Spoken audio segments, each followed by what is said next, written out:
Boa tarde a todos. Primeiramente, queria agradecer a oportunidade de estar aqui, a todos vocês que estão aqui ouvindo um pouquinho do mundo e das tecnologias voltadas ao blockchain.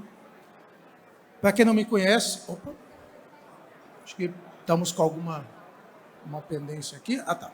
Para quem não me conhece, meu nome é Marcos Sarres, aqui sou mestre em Ciência da Computação pela Universidade de Brasília e ao longo de 2 anos, em 2021 e 2022, eu fiz parte da liderança do capítulo Hyperledger Brasil.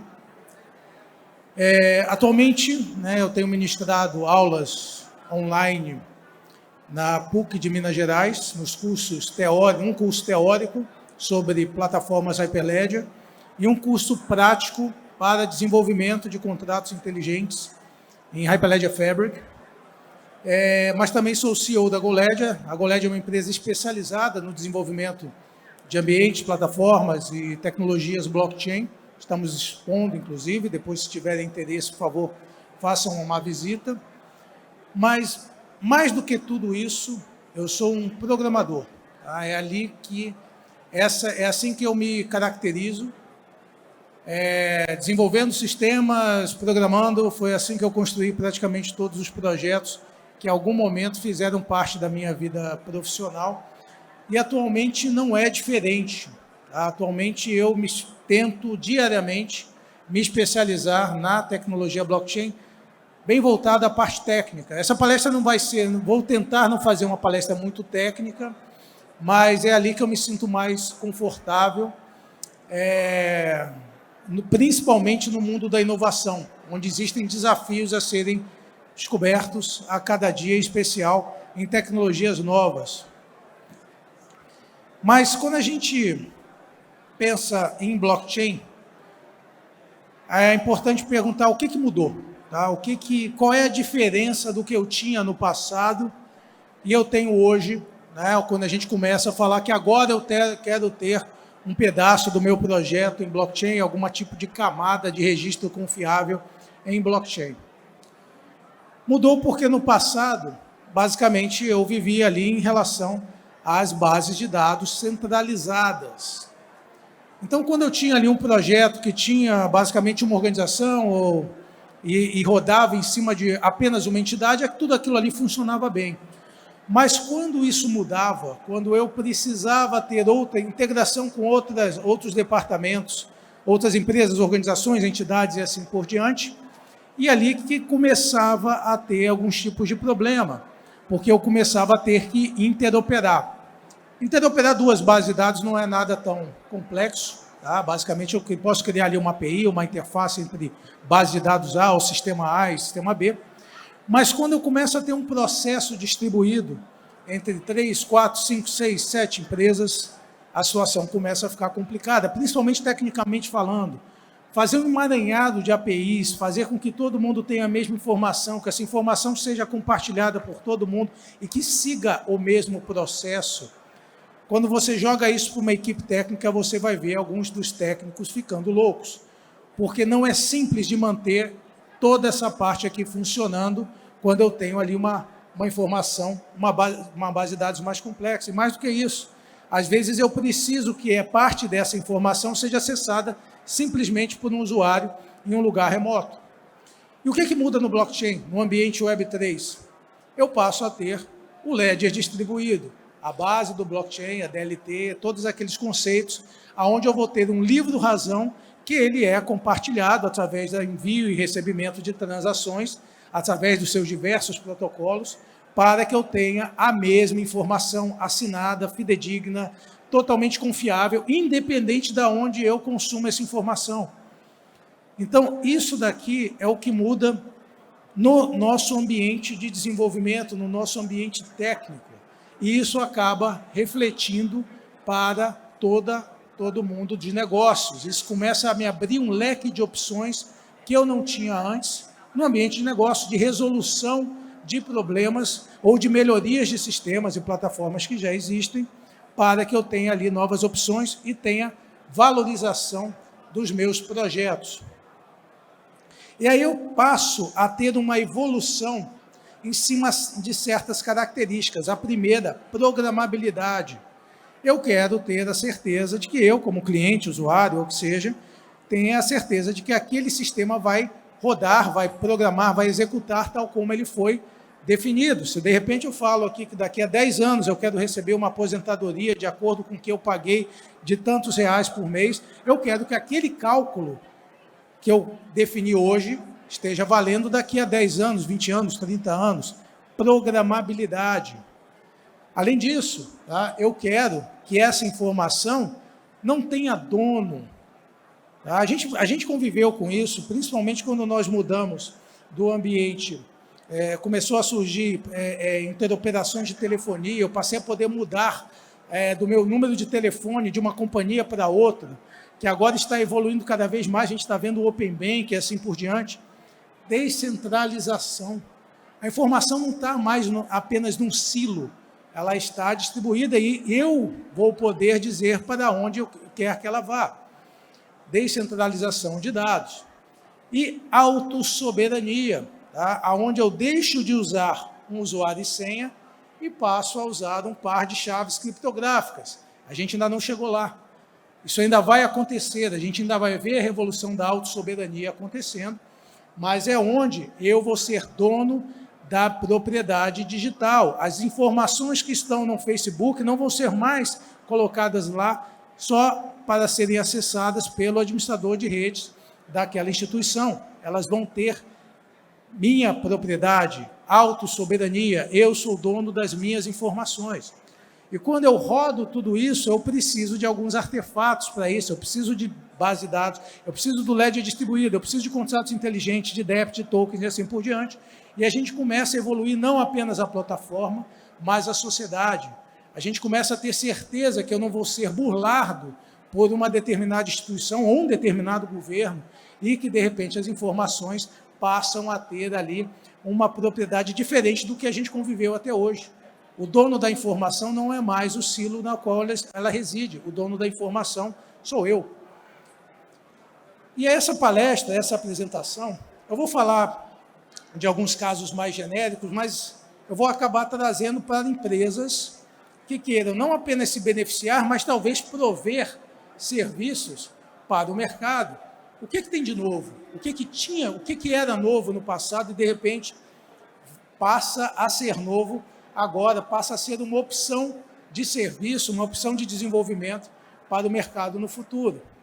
E a gente começa no ambiente básico do desenvolvimento do blockchain. Os contratos inteligentes. O contrato inteligente é uma palavra, é uma expressão muito ligada ao blockchain, mas ela não nasce com o blockchain.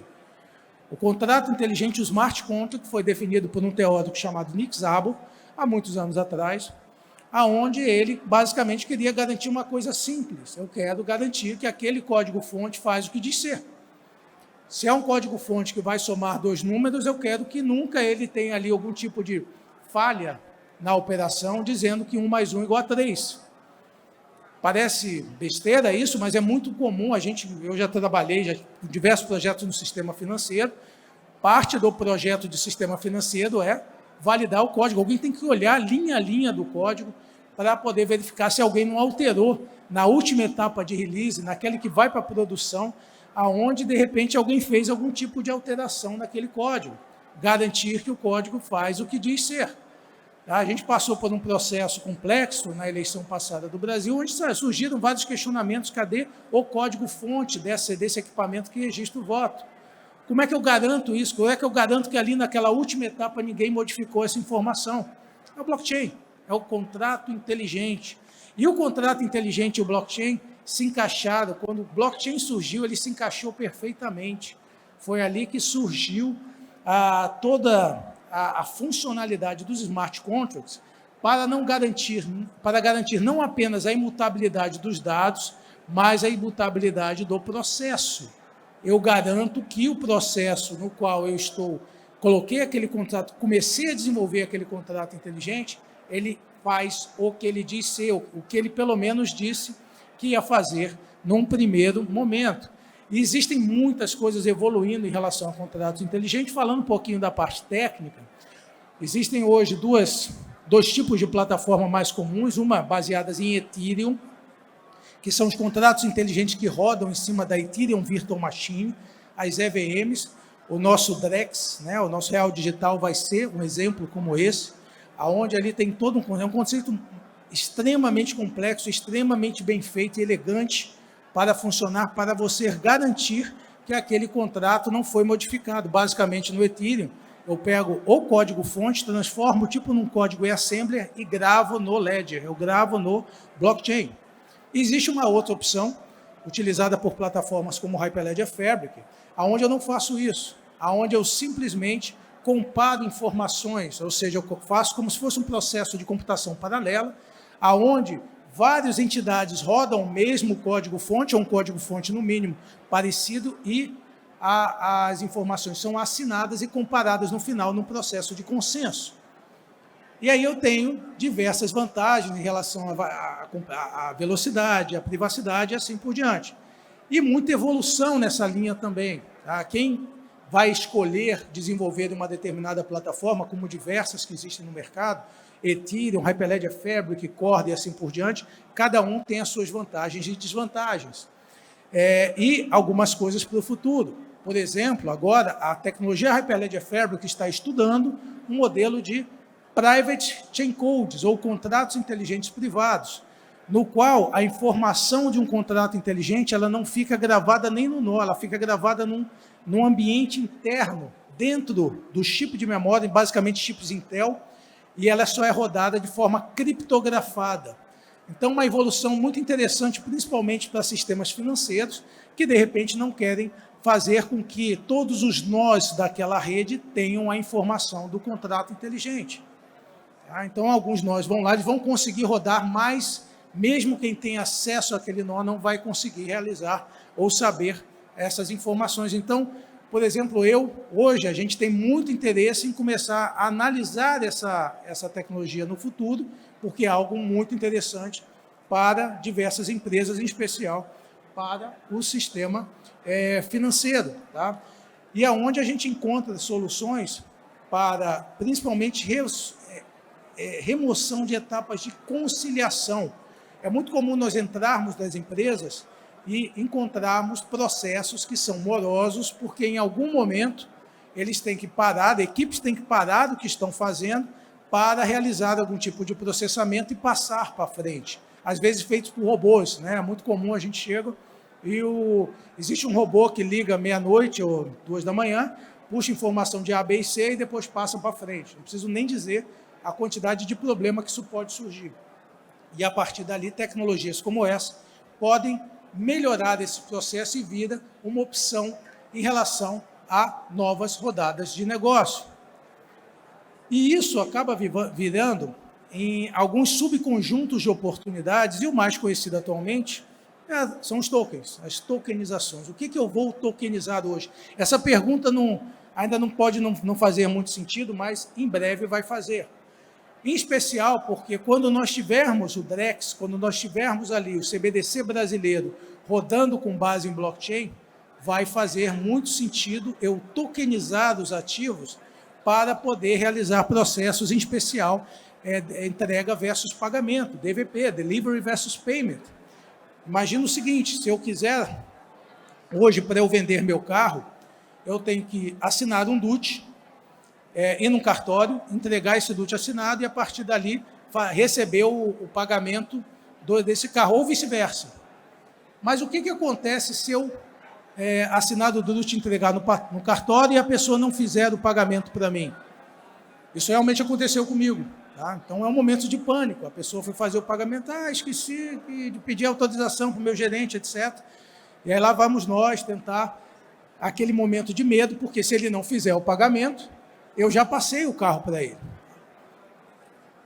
Isso daqui, no futuro, vai ser resolvido nos modelos de entrega mediante pagamento, onde eu vou tokenizar o meu ativo, tokenizo o meu carro, e atrelo ele a um contrato inteligente, dizendo quem me depositar tantos reais, tantos DREX, tantos reais digitais, automaticamente eu passo a propriedade para o emissor. E, a partir dali, os cartórios, os DETRANs, ou o que sejam, passam a receber essa mesma informação, sem burocracia. Tá? Venda de carro é algo mais simples, mas venda de imóvel, por exemplo, que às vezes leva semanas, meses para realizar, quando todas as partes já acordaram os seus processos. Tokenização. No futuro, isso daqui vai estar disponível e a pergunta para diversas empresas é o que vamos tokenizar hoje. Eu vou tokenizar essa cadeira, eu vou tokenizar essa televisão, porque isso vai fazer sentido, isso vai ter funcionalidade, isso vai resolver problemas em relação aos processos no qual nós queremos melhorar e deixar mais produtivos. E que tipo de token que nós vamos colocar? Será que é um token de utilidade? Um token de utilidade é aquele que eu troco por um serviço, alguma coisa assim, ou um token de security, né, onde eu troco por um pedaço de um projeto, ou um pedaço de uma empresa, né, ou os mais diversos tokens que existem, os mais conhecidos, os tokens RC20, são tokens quase que financeiros, ou as NFTs, os tokens ERC721, né, que são tokens no qual eu, no final, tenho um ativo não divisível, ou uma mesclagem dos dois, como os tokens ERC1155.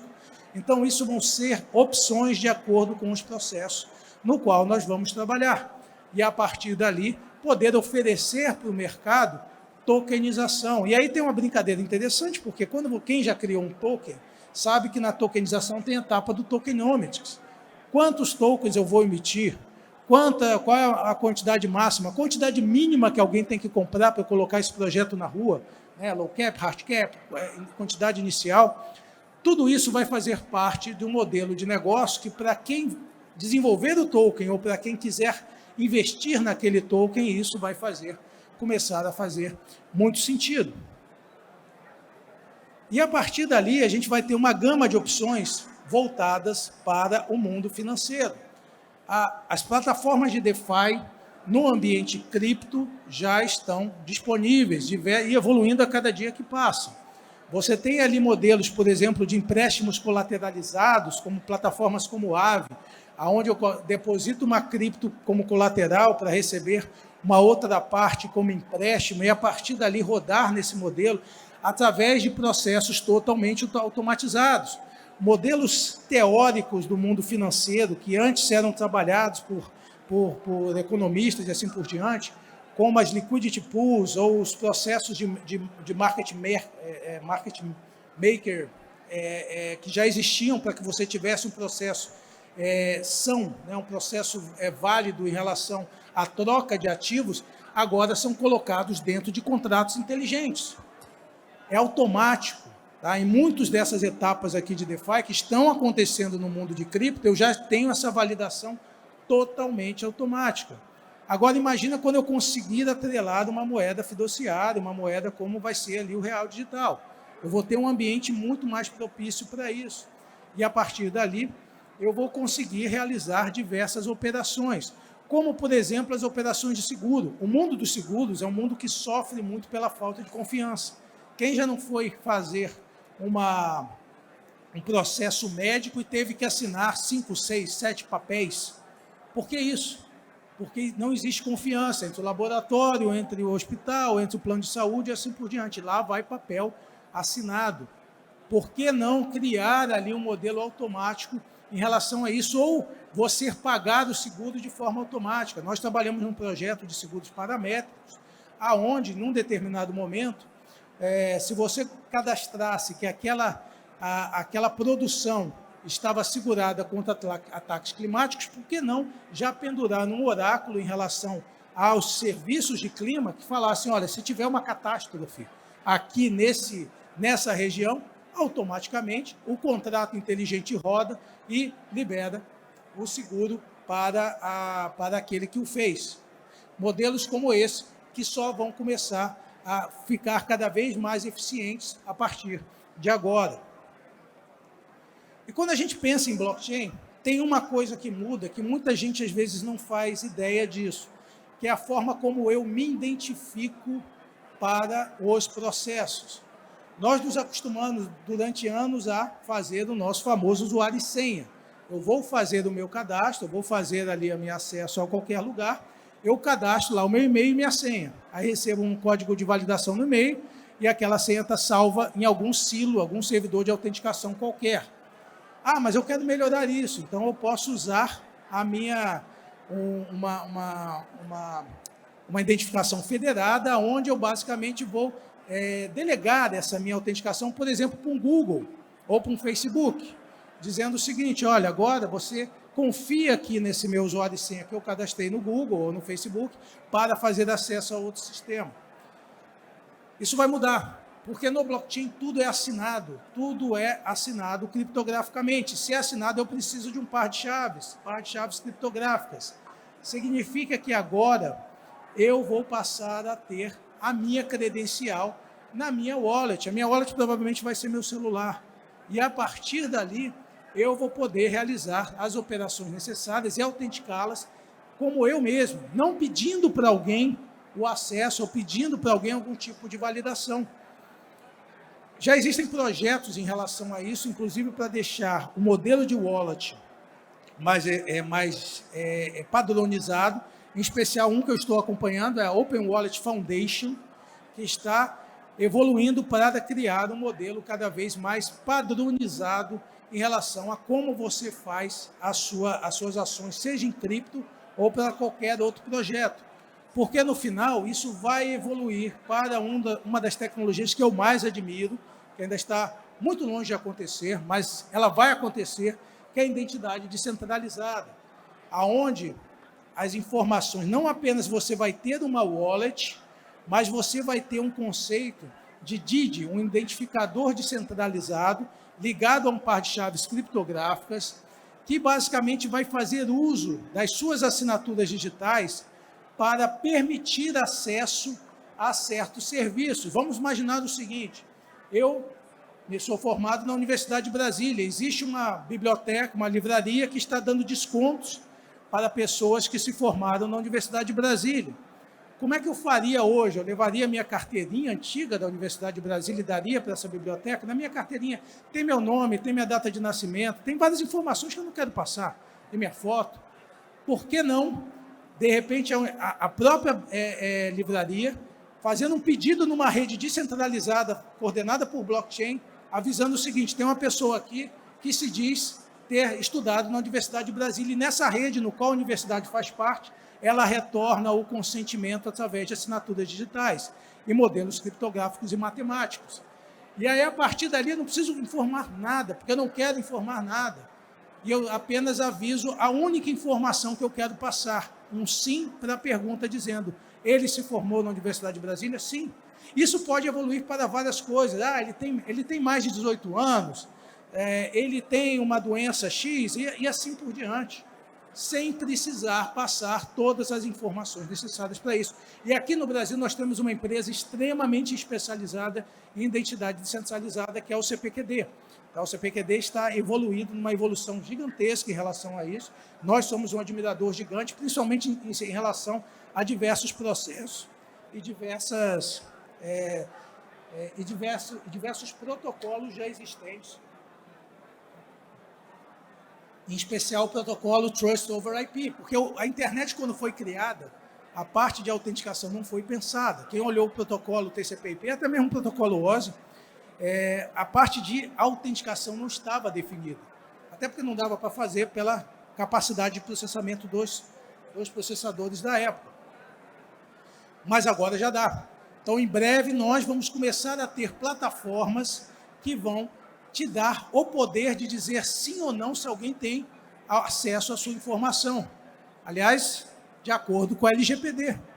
A gente vai parar de se perguntar o que estão fazendo com a minha informação, se estão usando para algum tipo de atividade que eu não permitir. O consentimento vai ser rei em relação à parte de identificação, e isso vai ser feito através do modelo de identidade descentralizada, que atualmente existe uma gama de plataformas de código aberto, inclusive, para realizar isso, né? Particularmente dentro da Fundação Hyperledger, nós temos o Hyperledger Indy, o Hyperledger Ares, o Hyperledger AnonCreds e uma ajuda também da plataforma criptográfica Hyperledger Ursa.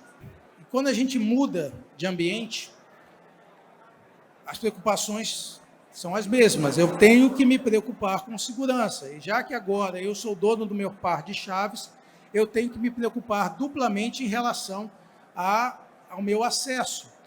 Uma situação em relação a wallets, que muita gente descobre, às vezes da pior forma, é que no ambiente de wallet não existe o esqueci minha senha. Até existe, mas ele não é tão simplificado como é nas plataformas tradicionais. Se você perder a sua par de chaves, você vai ter problemas. Já existem algumas soluções para realizar isso, tá? Mas a sugestão é que sempre se use hardwares, né, para gravar as suas chaves, tendo em vista que a chave nada mais é do que um conjunto de números e letras. Se alguém roubar isso, provavelmente você poderá ter problema.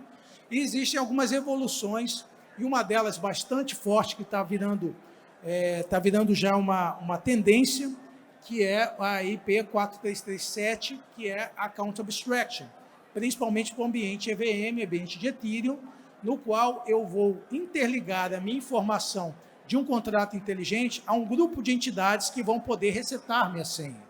Então, basicamente, eu vou delegar a opção de reiniciar minha senha a um conjunto de entidades no qual eu defini previamente para que eu consiga, caso alguém tenha roubado a minha senha, eu consiga realizar aí essa modificação.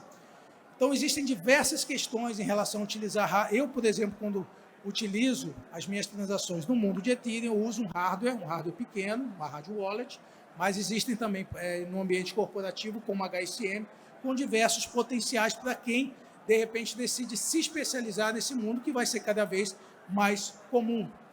E, além disso, interoperabilidade.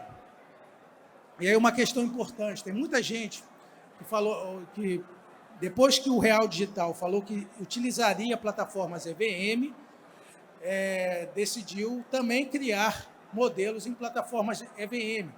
Blockchains não se interconectam pelo fato de você usar a mesma tecnologia.